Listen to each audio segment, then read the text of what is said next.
안녕하세요. 전혜진입니다. 2023년 경찰 2차 헌법 해설하겠습니다.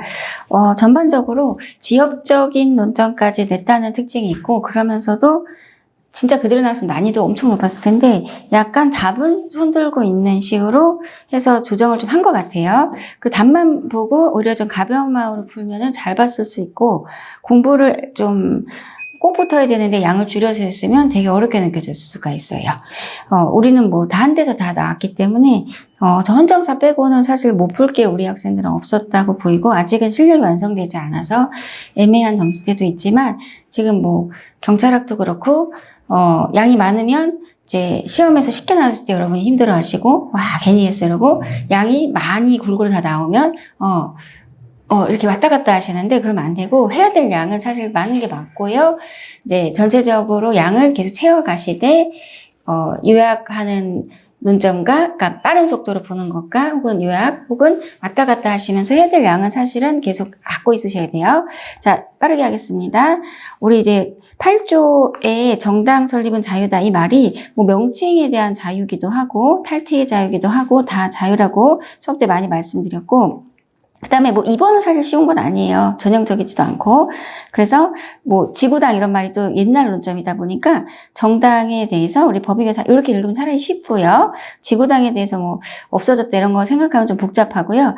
오히려 좀 쉽게 보면 오히려 공부가 좀 덜 돼 있는 상태에서는 되려 쉬웠을 수도 있는데, 꼭 붙어야 되는 사람들이 양을 적게 해서 봤을 때는 그 간절함 때문에 오히려 독이 될 수도 있었을 것 같아요. 자, 여기서 정보죠. 온리 정보. 그래서 얘가 답을 너무 손들고 있기 때문에 사실은 뭐 나머지가 어떻든 상관이 없고요. 제가 최신 판례 특강 때 누구든지 2명 이상의 정당한 당원이 되지 못한다, 요거에 대해서 합헌 결정 난 것도 지금 출제가 앞으로 좀 많이 올라올 거예요. 그래서 누구든지 2명 이상의 정당에 2개 이상 정당 가입하면 안 된다고. 그 다음에 2번 국적에 대한 설명 옳지 않은 것은 이제 이중국적자인 상태에서는 대한민국 안에서는 우리나라 국민으로서의 의무를 지우게 하는 거죠. 그 다음에 우리가 선천적 국적 취득이 있고 후천적 국적 취득이 있을 때, 후천적인 거는 인기회수, 인지, 기와, 수반 취득, 국적 회복 허가, 인기 회수 바꿨었네. 근데 인지는 뭐 베트남에서 라이따이언에서 아빠가 아이를 낳고서 사실은 이제 모른 척하고 와버렸다. 뭐, 그게 엄마일 수도 있지만, 붙드는 모의에서 인지된 자, 당신이 내 아빠입니다. 라는 거를 이제 뒤에서 확인받는 거죠. 근데 기준은 대한민국 민법상 미성년이어야 돼요. 자기가 태어날 당시에 붙드는 모가 된 국민이었다면, 이때는 신고함으로써 대한민국 국적을 취득할 수 있어요. 근데 이거 소급하진 않고 그때부터인데, 얘도 사실은 난이도가 없진 않아요. 함정을 많이 팠던 조문이기 때문에 어떻게 하지? 그래서 3번이 여러분이 알고 있는 이 국적법에 그 국적 이탈 기간 3개월 지나고 나서 군복무 하고 가라라는 게 입법공식 정당하고 수단 적합하나 지나치다라는 그 판례가 아니고요.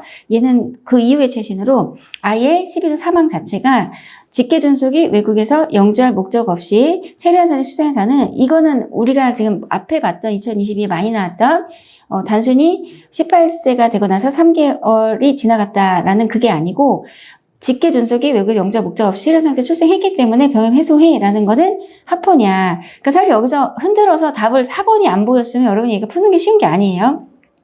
그래서 선생님에 따라서 헌법 난이도가 있다라고 하시는 분도 있을 거고, 그래서 진짜 붙어야 되는 절절함이 이제 뒷받침될 때는 오히려 지금 얘는 뭐 헷갈릴 건 없죠. 너무 얘가 분명히 틀렸으니까. 사실 근데 이거는 1, 2, 3은 없는 것처럼 지금 푸게 된 거고, 4에서 그냥 보통만 줬어도 여러분이 2번도 많이 틀렸을 수 있어요. 그래서 이 정도까지 분명하게 준 거 아닌 이상은 여러분이 이제 좀 틀리는 실수들이 이렇게 선생님에 따라, 공부 스타일에 따라서 너무 양을 줄여서 봤으면 좀 답이 불분명한 관점에서는 헷갈렸을 수 있는 것도 있고, 헌정사가 안 봐주기 시작하네요. 그러니까 헌정사가 원래 20문제당 하나긴 하는데, 여러분 시험은 헌정사를 독립해서 한 문제 좀 내는 거는 약간 피하고 있었는데, 보면서 이런 생각이 들지 않아요? 우리가 뭐 국무총리, 국무위원 배우는 것도 아니고, 그죠? 그 다음에, 그러니까 사실 헌법이 전범위에서 기본권까지 끊는다는 게, 총론의 기본권 여기까지 끊는다는 게 말이 쉽지, 헌법에 헌정사를 내면서 뒤에 게 다 물고 들어오면 되고, 또 헌법 조문을 전체적으로 다 내버리면 그건 헌법 과목 안에 범주가 맞기 때문에 나는 딴 거 냈어라고 말을 안 하실 가능성이 있죠. 근데 이것 때문에 공부량을 늘리시라는 건 아니에요. 여기서는 오히려 여러분이 아셔야 되는 것은 그나마 우리가 정당 제도를 좀 배우기 때문에 가장 정당 국가 경향이 강했던 헌법, 이 정도로 공부를 아주 빡시게 하면 전체 기출 양에서는 이것도 보긴 해요. 이거는 제가 강요는 안 하고 수업은 이제 하지만 여러분에게 좀 맡겨드려요. 좀 에너지가 많이 쓰이기 때문에 7차 개헌에서는 통일주제 국민회의에서 대통령을 무기명으로 선거했고, 그 다음에 대통령이 통일주제 국민회의, 국회, 그러니까 이게 사공하고 유신헌법이 독재라는 게 국회의원의 3분의 1 숫자를 대통령이 추천하고, 그리고 그를 통일주 국민회의에서 선거했어요. 그러니까 이게 옛날 기출 사시 어려운 것까지 보면은 이게 선거냐, 아니면 대통령 추천이냐 이런 단어까지 바꾸거든요. 근데 여러분이 우리 직렬은 이거 안 해라고 생각을 다 하고 계시기 때문에 이거는 어느 강사든 함부로 여러분한테 가르쳤다가는 아주 그냥, 이렇게 맞는 느낌이어서, 그리고 그렇게 하기엔 좀 너무 과해요. 그러면서도 이 출제연이 제가 여기서 2022년 2차 출제연이라고 좀 생각한 게 4번인데, 이거를 저도 이 헌정사, 이제 요 헌정사 때문에 제가 1공하고 2공하고 3공하고 다 열어봤어요. 처음이에요. 저도 이 헌법 조문을 다 열어본 게. 그러니까 아무도 시험에 안 냈고 아무도 출제하지 않았던 위에 1, 2, 3은 사실 공부하면 볼 수는 있지만 굉장히 공부를 많이 해야 돼요. 그 다음에 얘는 그 누구도 내지 않았던, 우리가 5공하고 헌법까지 어떻게 외워요? 그리고 보면 조문이 거의 다 비슷비슷해. 이게 이때 생겼다 이것도 아니야. 그러니까 너무 심한데 설마 그렇게 낸 걸까 했더니 그런 거더라고. 중요한 국제조직, 그 다음에 통상이 아니라 우통상 항해 조약이다. 이런 걸 갖고 틀리게 하면 과감히 틀리십시오, 여러분. 과감히 틀려도 됩니다. 이거 내가 반성하고 지엽적으로 들어갈 필요 전혀 없어요. 다만 이제 냈기 때문에 우리 기출의 기출로서는 보셔야 되는데, 평상시에 공부를 여기다 포커스를 두시면 안 되고요. 그래서 항상 한 문제는 목표가 아니어야 돼요. 20문제야? 그러면 한 문제는 그냥 안 풀 수 있다고 생각하셔야 되고, 40문제짜리 시험이면 사실은 한 문제 내지는 1.5문제 정도는 그냥 내가 모르는 게 나와라고 알고 계셔야 돼요. 그거를 목표해서 공부하면 한 과목 양을 너무 많이 보게 되고 실제로 그렇게 본다고 볼 수 있는 게 아니기 때문에 그냥 틀리라는 거는 좀 틀려주는 것도 예의죠. 소거해서 풀었으면 좋은데, 근데 소거해서 푼 사람이 꼭 합격하는 건 아니에요. 왜냐면 나머지 기본 논점에서 어차피 틀리거든요. 자, 이거 제가 많이 강조드렸던 거죠. 법률 유보는 법률의 의안이 아니라 법률에 근거한. 그래서 법률, 바이법률, 다 법률로 하는 게 아니라 법률에 근거를 하고 맡긴다는 뜻이다. 라고 해서 이게 틀렸고, 그리고 이거를 만약에 좀 가벼운 마음으로 그냥 첫 시험이었다라고 하면은 독해 능력도 좀 괜찮아요. 왜냐면 법률 유보는 법률 근거를 두기만 하면 이렇게 얘기하잖아. 법률의 이안이 아니라 법률 근거안이라고 니은 지문이 지금 얘기를 해주고 있죠. 정말 중요한 거는 국회가 정해야 돼. 이제 중요성 의무설도 얘기하고, 논리무손이 있으면 안 된다라는 게 세계 정당성인데, 우리가 명의신탁을 명의만 등기를 남의 이름으로 해놓는 건데도 증여세로 간주해서 증여로 부과해서 잡아내서 페널티를 세게 때리는 거는 어떻게 보면 우리가 실질과세라고 하는 명목이 아니라 본질 따라가야 된다는 원칙이 안 맞아요. 그러나 그렇다고 해서 당연히 위헌은 아니고, 체계 정당성 위반은 왜 엄마 말이 어떨 땐 이렇고 저럴 땐 저렇고 상황에 맞게 좀 다를 수 있잖아. 그래서 그런 하나의 요청일 뿐이지 이게 100% 이게 가장 본질은 아니기 때문에 이것만으로 위헌은 아니고 오히려 다른 헌법적 원리에 반했을 때만 위헌이 됩니다. 이것도 평범한 선지고 전체 범위 안에 있죠.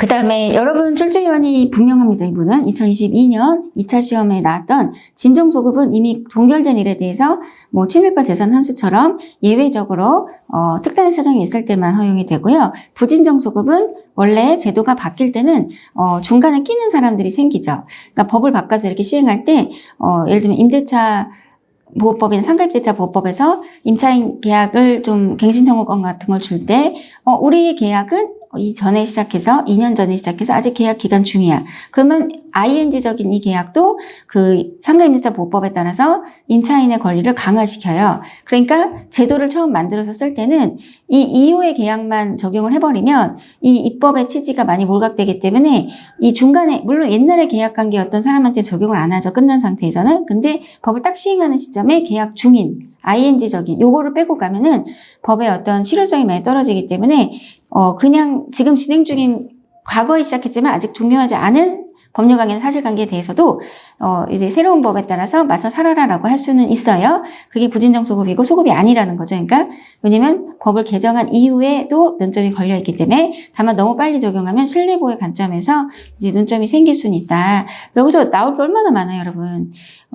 부진정 소급으로 원죄적 가능한 거냐, 아니면 이거는 문제가 있는 거냐, 뭐 부당 환급을 해준 다음에 원래 민사소송인데 강제 집행하기로 강제징수를 바꾸고 바로 적용하면 진정소급으로 위헌이죠. 진짜 A급 낼 거 많은데 출제위원이 여기서 조금 이렇게 내린 겁니다. 그 난이도를 의지적으로 내리신 거예요. 그래서 여러분이 이번 시험 잘 봤다고 해서 그게 꼭 다음 시험의 점수도 아니고, 그리고 공부를 날림하는 사람은 이 시험에 대해서 자기 본질적으로 이 시험을 정말 붙고 싶은 건지 아니 그냥 한번 해보는 건지에 대해서 좀 심각하게 생각할 필요가 있어요.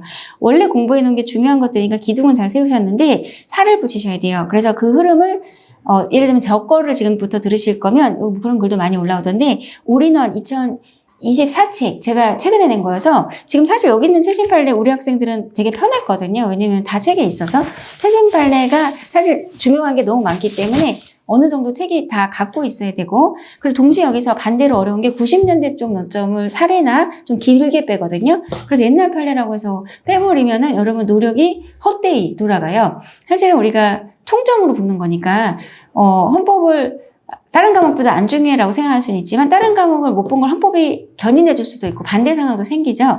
그러니까 질리지 않는 선에서 템포감을 찾아가시면서 해야 될 양은 그래도 전체 지도는 갖고 계셔야 돼요. 이거를 자꾸 스스로가 아닐 거야 아닐 거야 이렇게 하는 거는 우연한 합격을 원하는 거기 때문에 진지하냐는 얘기를 제가 묻고 싶은 거죠. 이런 거는 평범한 건데 책에도 있고 기출에도 있어요. 그래서 이거 그냥 만약에 처음 공부했다 그럼 오히려 더 편하게 풀 수도 있죠. 자, 제가 외국인이 갖는 기본권이냐에 대해서 이제는 좀 분명하게 물어볼 거라고 했는데 지읒 이렇게 많이 들어간댔죠. 그래서 신체의 자유, 주거의 자유, 변호인이 주목받을 걸 재판 청구권 이건 인정되는데 실제로 이 하나하나를 빼서 물어보는 게 훨씬 어려워요.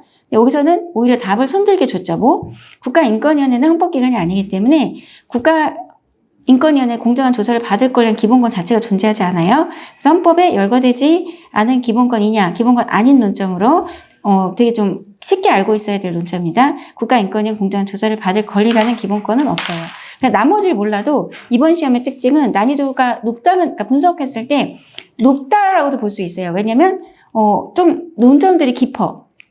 그런데 답이 쉬워. 자, 우리 정당의 자유는 정당 자신의 기본권이기도 하고 구성원의 기본권이기도 해요. 여러분 막 단체가 구성원을 위해서 걸어주면 안 돼. 이거는 정당 쪽에서는 하시면 안 되는 얘기입니다. 이건 정당 단체 자신의 기본권도 되고요. 구성원들이 정당 가입하고 탈퇴하고 뭐 그런 것도 기본권이죠.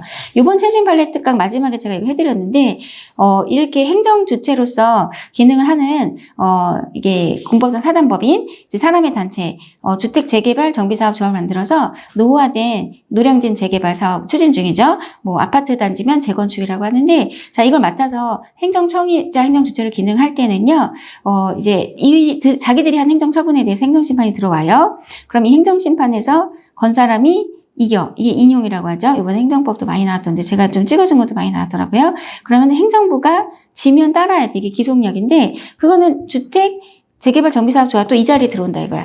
그래서 스스로가 행정청의 입장에서 행정주체 입장에서 지금 기본권의 소지자가 아니라 기본권의 수범자, 지켜줘야 될 사람으로 기능하고 있기 때문에 나 이 행정심판 받아들이기 싫은데 왜 받아들이라고 해? 라는 것에 대해서 헌법소원을 걸 수 없다라는 최신 판례야.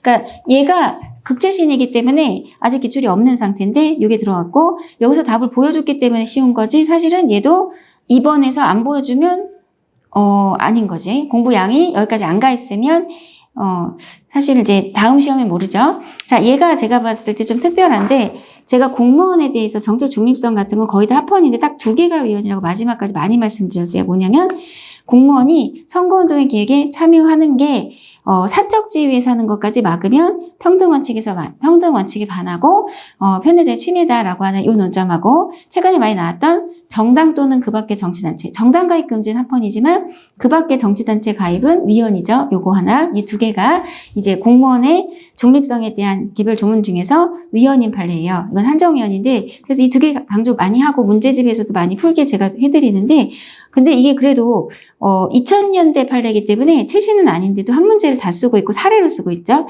또한 놀라운 점은 출제 의원께서 경찰이 헌법 들어오면서 이분이 고정적으로 출제를 맡으시고 나서 이분의 의욕이 높아요. 왜냐면 이렇게 어렵다 쉽다 잘내다 못내다 떠나서 시간을 많이 공들여 들이시고 출제하시는 게 맞는 게 뭐 기출 대출 짜집기 하거나 베끼시는 스타일이 아니에요. 그러니까 공부를 여러분이 1차 시험은 지금 출제는 다른 분이에요. 제가 봤을 때 경찰학도 그렇고 그러니까 1차 시험은 좀 헌법 같은 경우에 쉽고 2차는 지금 이분이 내시면 계속 이럴 건데 이분에게 시험을 보면서 붙게 되시려면 제 기본서로 하시는 게 맞을 것 같습니다. 자, 여기서 여러분 찍어야 되는 게 그 2번이에요. 이거는 그 누구도 사실은 본 게 아닌 거야. 자, 여기서 이 사람이 여러 기본권을 지금 제약당하고 있다라고 말한다면 하나의 기본권 주체에게 여러 기본권의 제약을 뭐라고 하죠? 기본권 경합이라고 하죠. 서로 다른 기본권 주체가 충돌하는 건 충돌이라고 하죠.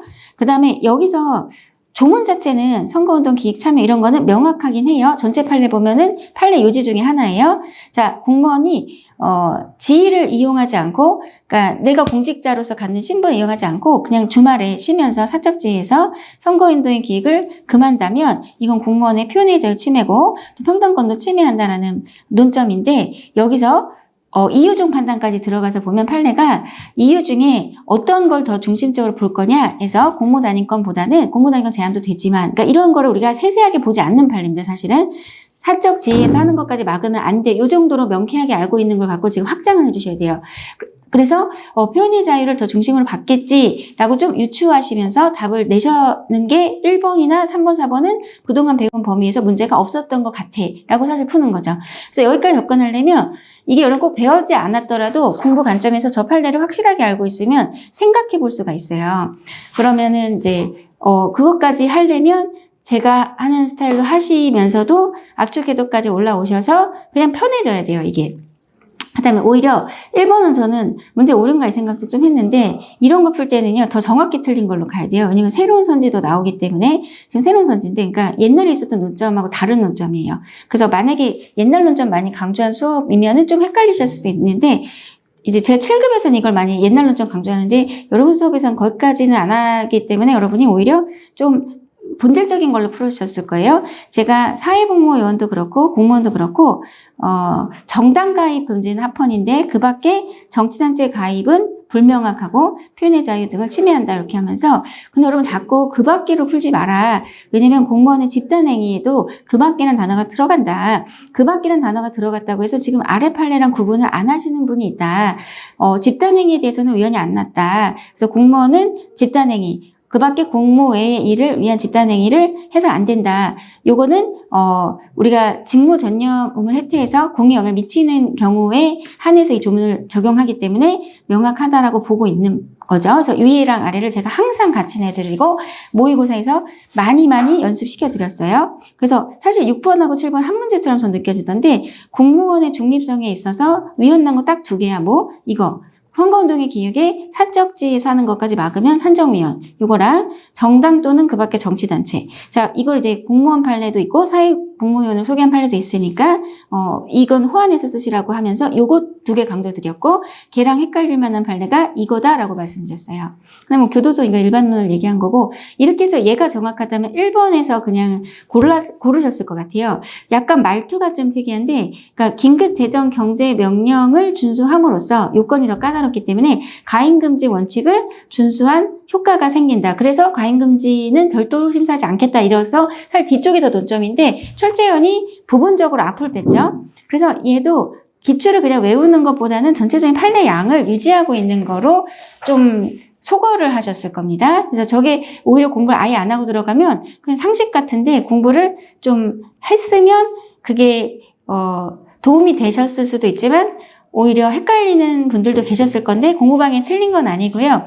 해야 될 양을 다 해나가면서 출제원의 개인 성향을 여러분이 맞춰드려야 되는 면이 사실 있어요. 자, 행복주거권은 자유권이죠. 그래서 안 하고 싶은 것도 자유인데 교통사고 발생하면 필요한 조치를 해라. 안 하면 처벌하겠다. 이런 거는 교통안전이나 어떤 사람들의 안전을 위한 거기 때문에 기본권 침해 아니고, 자기 책임은 자기 스스로 결정한 거에 대해서 책임을 지는 법치국가 원리에서 나오는 겁니다. 근데 그냥 설명하고 있는 거죠. 그러니까 내가 책임져야 될 게 아니면 책임을 묻지 말라라는 취지인데, 우리가 형사에서 많이 보긴 하지만 신체자 쪽에서 자기 책임 원리로 담배를 이제 원양어선이라든지 이런 배에 제공하는 이제 한국담배공사가 있고, 거기서 원양어선이나 이런 배에서 쓰면서 필 거기 때문에 면세 담배인데 이걸 시중에 유통했어요. 그러면 유통한 사람에게 책임을 물어야 되는데, 한국담배인상공사 담배 제조자에게 책임을 묻는 건 책임주의에 반한다. 이렇게 개별 판례들도 있죠. 사실은 칼잠 사건 너무 유명한 판례죠.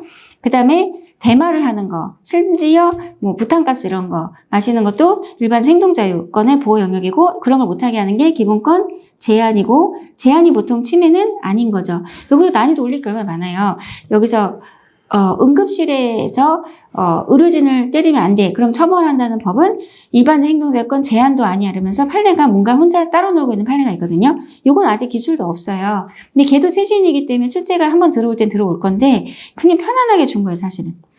편안하게. 그러니까 난이도가 들쭉날쭉해요. 근데 출제위원이 처음에 만든 거에서 약간 손을 봐서 쉽게 좀 다시 다듬은 것 같고, 이거 최신 판례 때 많이 해드렸어요. 너무 많이 해드려서 우리는 이게 좀 편했는데, 이 외국인 근로자예요. 우리나라에서 건설 현장에서 일하시다가 사망하셨는데, 이게 옛날 제도다 보니까 어떻게 되냐면은 이분의 가족까지도 국내에 와 계세요. 그러면은 가족이라는 걸 알 수가 있으니까 국내에 와 있는 가족들에게는 여기서 나가는 보상금이 나가는데, 외국에 거주하고 있는 유족은 우리가 있는지 없는지 알 수가 없다라고 해서 외국에서 가족들이 살고 있고 기러기 아빠로 한국에 와 계시는 그런 경우에는 외국에 거주하는 외국인 유족을 국내에 와 있는 경우와 비교했을 때 똑같은 외국인 유족인데도 국내에 와 있는 분들은 이런 제도에서 도움을 드리고, 외국에 있는 가족은 사실 이제 서로 간의 국가 간의 협력을 통해서 쉽게 알아낼 수 있는데도 도와드리지 않는 이 관련 건설 근로자 고용 개선에 관한 법률 부분 중에 준용하는 부분은 평등 원칙에 위반된다. 최신, 극최신. 그 다음에 얘는 너무 많이 해서 어렵지 않을 건데, 이거는 국회의원과 지방의회 의원이 둘 다 당선된 상황이에요. 근데 국회의원은 후원회가 뒤에 있죠. 자기 정치에 필요한 어떤 자금이나 이런 것들을 국회의원을 지지하는 사람들이 소액결제나 이런 걸 할 수 있는데, 지방의회 의원은 빠져 있는 게 평등권 침해다라는 최신 판례죠. 얘도. 다른 판례에 또 헷갈릴 게 있는데 걔를 흔들지 않았기 때문에 얘도 괜찮아요, 난이도가. 국권포로로서 억류기간 동안 보수를 지급받을 권리를 국내에 기한해서 등록 절차를 거쳐야지만 인정하겠다. 이것도 요 정도까지는 요구할 수 있는 거 아니냐라서 최신 판례입니다. 평등원칙 위반되지 않는다. 그 다음에 사회복무 요원 관련해서 다 그냥 받아들여. 너 이렇게 쓸데없는 얘기 이런 식의 최신 판례 B급 쪽이죠. 요것도 제가 최신 판례 특강 때 해드렸을 텐데, 최신 판례라는 게 2023, 2018, 2019도 이제부터 막 나오는 거거든. 코로나랑 이런 것 때문에 좀 문제 개발이 많이 안 됐어서 사실 양을 갖고 있어야지 여러분이 공부한 걸 확률상 많이 만나요. 볼 땐 힘들어도 현역병의 봉급에 해당하는 보수를 지급하도록 정한 부분, 이런 교통비 중식비를 주는데, 이분은 뭐라고 해? 나는 현역병처럼 국가가 재워주거나 그런 게 아니니까 돈을 더 줘야 되지 않냐, 이렇게 주장한 거야. 그러니까 좀 황당하죠? 그러니까 그렇게 그 복무의 형태에 맞게 보수가 지급되는 게 합리적 이유 없이 자의적 차별한 것을 볼 수 없어서 평등권 침해하지 않는다. 최신 판례예요. 이 사람은 의식주 비용도 달라, 뭐 이렇게 얘기한 거야. 나는 현역 군인이 아니니까 그런 비용이 따로 들지 않냐, 이렇게 얘기한 건데, 가끔 이렇게 좀 환하게 청구를 하는 바람에 이제 좀 뭐지? 이런 생각이 드는 경우가 있죠. 그다음에 이것도 최신 판례죠. 사회복무요원이 자기 스스로가 겸직에 대해서는 허가 없이는 겸직하면 안 돼요. 왜냐면 이것도 군복무에 대해서 대체하는 거기 때문에 허가 없이는 겸직을 금하고 그에 대한 페널티를 주는 건 직업에 대해 침해하지 않는 최신 판례. 최신 판례 양에서 좀 집중만 계셨으면 별로 어렵진 않고요. 이거는 경비업체 겸용금지 판례가 아니고요. 최신 판례입니다. 시설 경비업을 허가하는 경비업자가 자기네 직원들한테 뭐 분리수거라든지, 예전에 우리가 경비 아저씨들이 했던 일들을 좀 사람들이 헷갈리다 보니까 자꾸 이제 경비업체한테 요구할 때가 있는데, 자, 그런 거를 자기네 직원들에게 시키지 말고, 왜냐면 이거는 경비업을 전문으로 하는 회사다 보니까 집중하라는 거야. 그래서 입법 목적 정당 수사 적합한데 무조건 허가를 취소. 얘가 이제 임의적 규정도 가능한데 필요적 규정을 넣어서 직업의 침해란 최신 판례입니다. 근데 뭐 옛날 판례라고 생각하셨어도 어쨌든 둘 다 위헌이니까 푸는데 그렇게 어렵진 않고요. 자, 시각장애인만 안마사 자격인을 받도록 한 부분은 계속 합헌 유지하고 있고요. 자, 더 이상 이제는 더 이상 안 나가. 예전에는 변호사, 세무사 자격을 같이 갖고 있다가 변호사 자격에 세무사 자격이 있었고 그 일을 하고 있는데 갑자기 세무대를 못하게 하는 건 직업의 침해로 먼저 있었던 판례 말고 얘는 예를 들면 2022년부터는 변호사 시험부터도 세무사 자격은 안 들어가라고 하는 건 직업의 침해 아니다. 이것도 다 많이 풀어봤고 모의고사나 이런 데서 비교도 이미 끝난 논점입니다.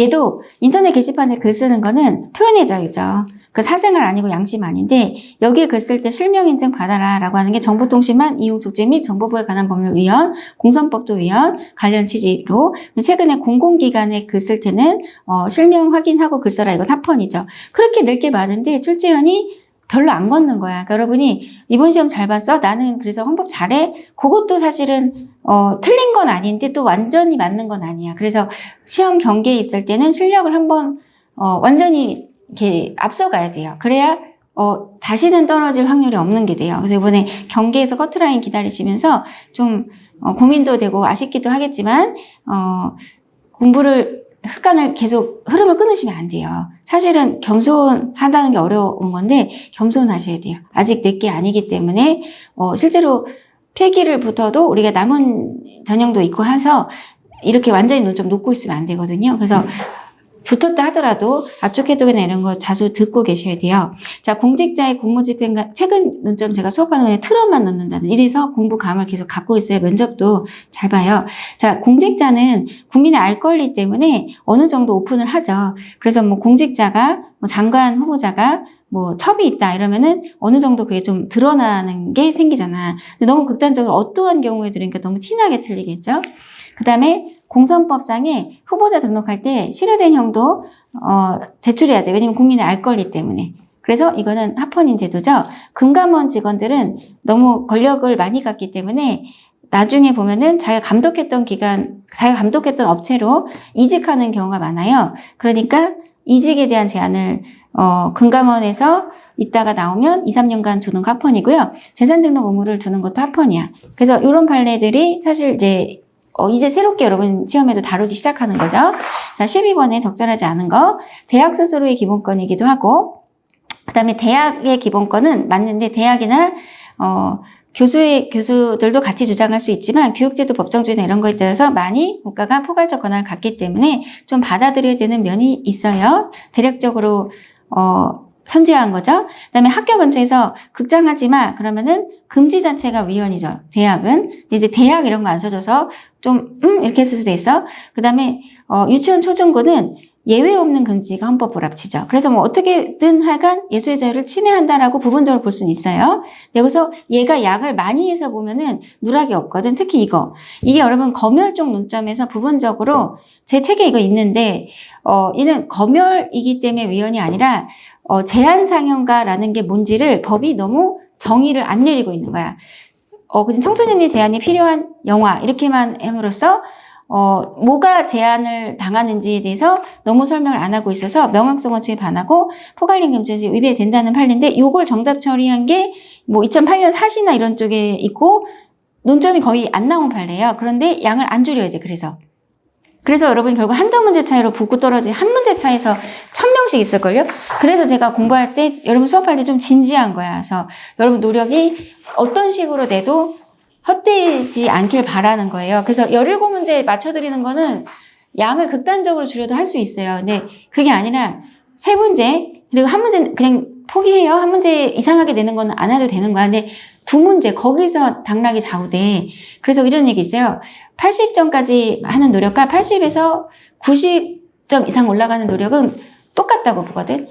그러니까 80까지 올리는 건 1도 아니란 얘기야, 제 말은. 여러분 이제 점수 조정해서 생각해 보세요. 근데 거기서 95까지 올리는 게 힘든데, 이게 어느 과목에서 내가 점수를 보완할지 모르니까 헌법도 하는 김에 여러분이 어차피 붙고 싶어서 하니까 절절하잖아요. 재산권 제대로 하고. 자, 재산은 물려주는 거기 때문에 상속이라는 게 본질상 들어간다고 봐요. 그럼 내가 어떻게 상속하고 싶다라는 게 유언의 자유고 재산권의 보호 영역에 들어가요. 재산권의 보호 영역 안에 들어가는 판례예요. 자, 환경 개선 부담금을 이렇게 리터다, 경유차에다 내게 하는 거는 재산권을 침해하지 않는 이 제도가 문제 없는 제도다라는 취지의 그냥 합헌 판례인데 여기서 지금 논점을 여러분 내는 게 아니고요. 여러분이 지금 고민하셨어야 되는 거 여기야. 골프장에 대해서 회원들한테 여기 이제 부담금을 붙이는 건 위헌이에요. 왜냐면 골프를 친다고 해서 국가 체육에 뭐 특별히 밀접한 관련성이 있다고 볼 수는 없어요. 그냥 골프나 뭐 펜싱이나 뭐 다 스포츠죠. 다만 이제 그래서 골프장 이용자에게 부담금을 붙이는 거는 위헌인데 그 판례도 있죠. 그걸 비교하면서 재산세는 사업자잖아. 자기가 사업하는 사람이고 사업하는 사람에게 세금을 좀 더 내게 하는 거는 헌법 위반 아니야. 이거 판례 두 개를 정확히 알아야 돼요. 그 다음에 이거는 제가 최신 판례로 수업 드렸었는데, 나는 그냥 중고나라에서 물건을 팔았고, 물건 보냈어요. 뭐 피아노라고 해봐. 돈이 들어왔어. 그래서 50만 원 들어와서 되게 좋아했는데, 사실 그게 내가 물건을 판 대가로 들어온 게 아니라, 여기서 사기를 누가 쳤고, 사기친 애가 피해자한테, 돈을 이 계좌로 입금하라고 한 거야. 그러니까 얘는 돈을 50만 원을 받았다고 생각했지만, 얘가 얘한테 뭐 비트코인 뭐 이런 걸로 사기친 다음에 이쪽 계좌로 돈 넣으라고 해서 얘는 물건 받고 얘한테는 뭐 받고 사라진 거야. 양쪽으로. 그러니까 되게 복잡하죠. 그래서 이때 나는 그냥 중고나라에 물건 팔고 돈 들어온 거라고 생각했는데 그게 사실은 사기당한 사람, 누가 제3자가 3명 있는 거야. 사기를 쳐서 그 계좌로 돈을 넣게끔 하고 걔한테는 또 따로 뭘 받은 거죠. 그러니까 나한테 사기친 거는 뭐 노트북 이런 거를 물건만 받고 돈을 안 준 거고 다른 사람을 통해서 이 계좌로 돈을 넣으면 내가 너한테 뭘 해줄게 라고 하고 돈만 넣게 한 다음에 튄 거야. 그랬을 때 어쨌든 피해자는 둘인 상태가 되니까 그쪽 피해자가 이거 나 일로 돈 넣었는데 뭔가 문제가 생겼다라고 하면은 그 계좌를 동결시켜요. 잠시. 그러니까 굉장히 불편할 수 있지만 그래야지 사건을 해결할 수 있기 때문에 재산권 침해하지 않는다. 이것도 최신이에요. 그러니까 지금 2번으로 푼다기보다는 2번 너무 평범하고요. 1이라는 보편적 논점, 그 다음에 3, 4라는 최신 논점이 잘 되어 있어야 13번을 푸는 거죠. 우연히 찍어서 맞춘 거는 자기 실력이라고 하지 않는 게 맞아요. 여러분 막 실수 틀린 거는 점수에서 막 빠지는 거 아쉬워하면서 실수로 맞춘 거는 안 빼더라. 실수로 맞춘 거를 못 맞췄다면 사실 공부할 게 아직은 더 있다고 자기 인식이 객관적으로 돼야 됩니다. 그래서 해야 될 게 아직 많았다. 근접했지만 그것조차도 되게 좋은 사인이고 잘하고 있다는 뜻이고 거의 붙을 것 같았지만 사실 내가 부족한 점이 있어 라는 거를 빨리 자각하는 게 빨리 붙는 방법이에요. 인간다운 생활할 권리가 뭘 달라는 성격은 아니죠. 그러나 경우에 따라서는 지금 막 집에서 학대당하다가 나와서 물 한 컵, 사탕 하나 먹으면 연명할 수 있어. 그러면 그거를 달라고 할 수 있는 경우가 상황에 따라 나올 수 있어도 그러니까 예외적으로 구체적인 성격을 언급한 이 부분도 독립출제를 자주 하고요. 우리가 보건복지부 고시가 너무 적어라고 했을 때는 그것만 보는 게 아니라 어떤 장애인 급여라든지 혹은 뭐 지하철을 공짜로 탄다라든지 교육에 대한 어떤 비용을 안 내게 해준다든지 이런 걸 총괄적인 수준을 판단했을 때 이걸 가지고 어떤 국가가 해야 될 일 안 했다고 보기는 어렵죠. 그래서 인간다운 생활 권리 침해 아니고요. 그 다음에 건보료는요 실제로 거의 위헌이 없는 판례 중에 하나예요. 그래서 돈을 안 내요. 건보료 체납하면 그거를 완납할 때까지 이런 건보료 혜택을 못 봐요. 그래야지만 실효성이 있겠죠. 그래서 이런 게 여러분이 보지 않은 판례지만 상식선에서 푸셨을 거고 이번 시험의 특징은 새로운 걸 많이 내면서도 답은 최대한 쉽게 가려고 해요. 그래서 이런 교도소에 고금됐다. 그러면 중복적인 보장을 안 하는 게 맞잖아. 그러니까 여러 사회복지적인 제도가 멈춰요. 그런 거 기본권 침해 아닌 거 잘 알고 계실 겁니다. 15번에 교육받을 권리에 대해서 설명하는 부분이죠. 그 다음에 이제 능력은 뭐 수학 능력이고요. 부모가 아이를 너무 밤늦게까지 새벽 2시까지 공부를 학원에 보내. 그러면은 안 되잖아. 그러니까 국가가 부모의 자녀교육 제한해서 학원 운영 시간에 대해서 금지하는 조례 같은 걸 제정할 수도 있다는 뜻이에요. 자, 3번 학교 급식에 처음에 들어왔을 때 요거가 민간업체를 쓰다 보니까 급식에 대한 불만이나 이런 게 많이 생겨서 이제 학교가 좀 주도해서 학교 급식을 실시해라고 하는 게 뭐 과도한 부담이라 보기 어렵다라는 올드한 옛날 판례야.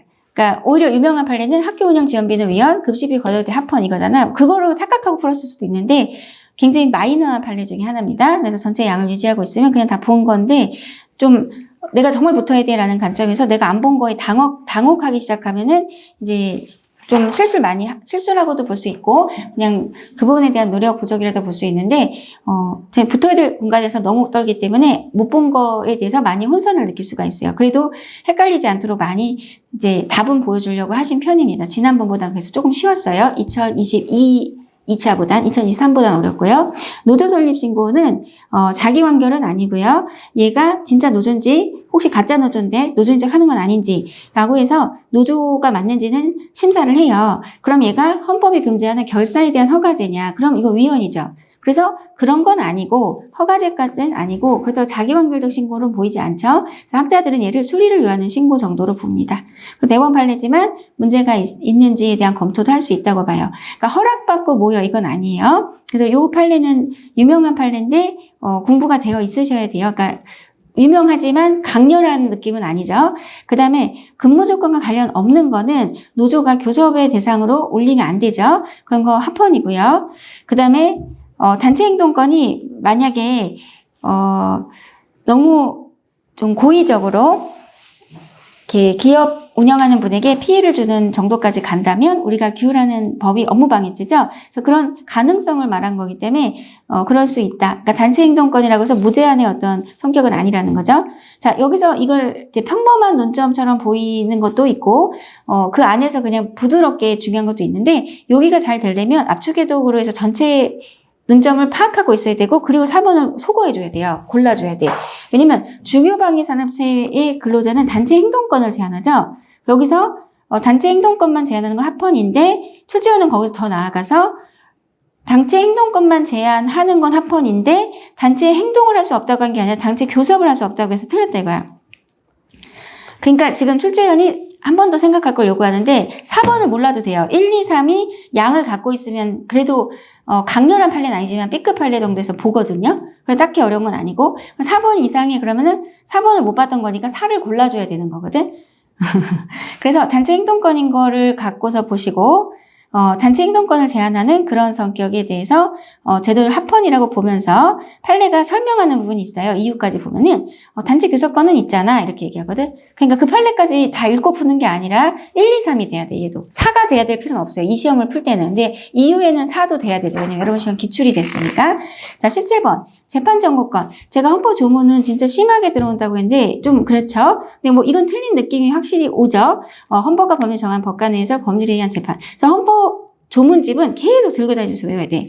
그 다음에 일단 여기서 비상계엄. 그러니까 제가 여러분한테 우리가 사법부 쪽이나 헌재나 이런 감사원 쪽 이런 게 헌법 조문으로 들어올 때는 방법이 없다.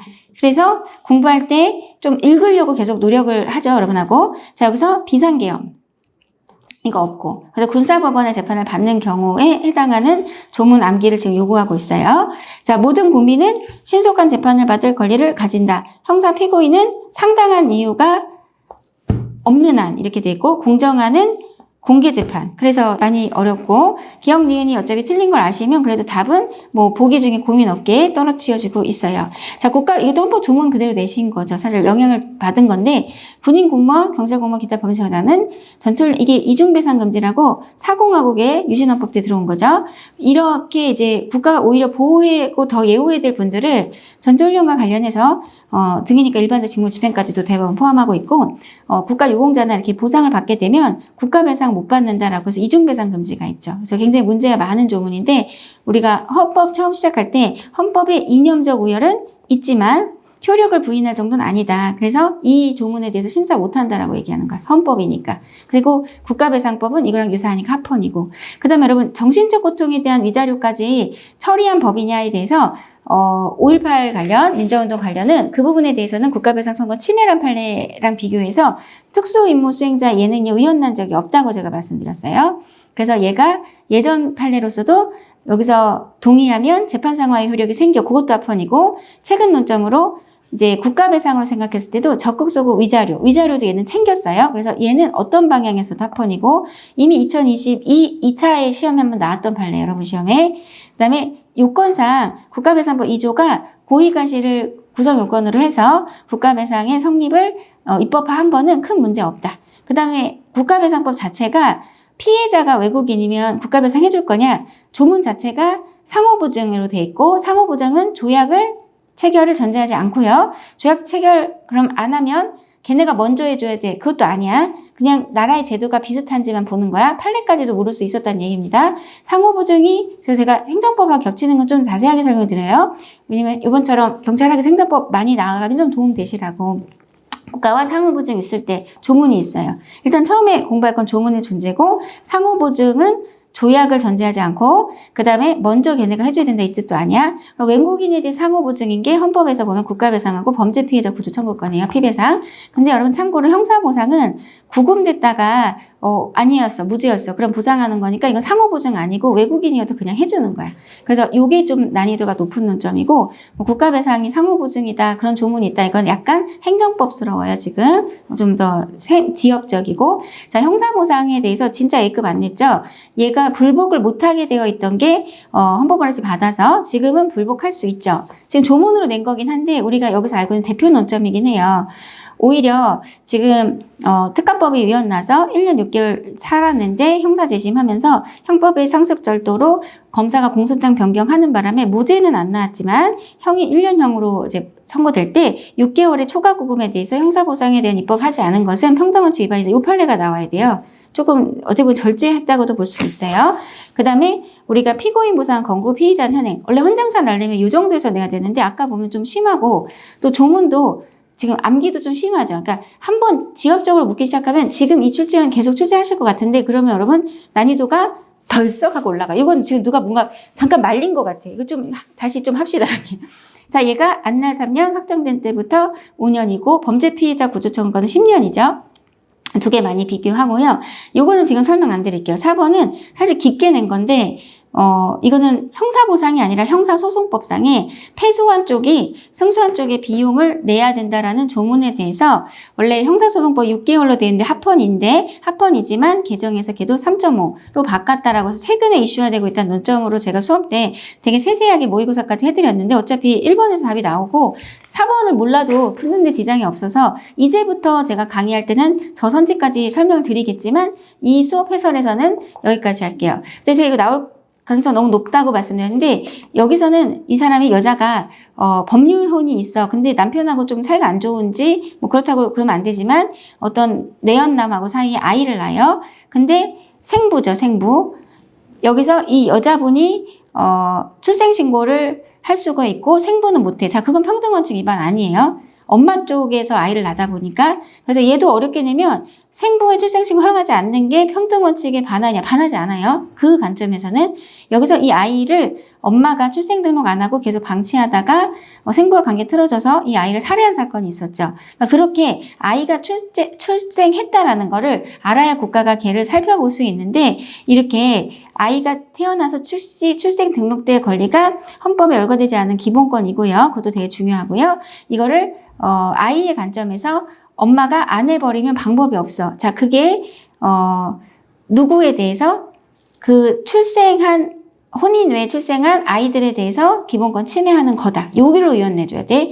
이 판례가 이 아이에 대해서는 의원이고 생부와의 관계에서 평등원칙 위반은 아니거든요. 그래서 이 판례 난이도 있게 들어올 거긴 해요. 근데 지금 쉽게 줬다 이거야, 제 말은. 그래서 어렵다라면 어렵다는 그 전제가 있지만 대전제는 근데 뭔가 누가 한번 바지를 잡고서 이거 이러면 저번처럼 큰 소리 납니다. 그래서 고치지 않으셨을까 살짝 하고요.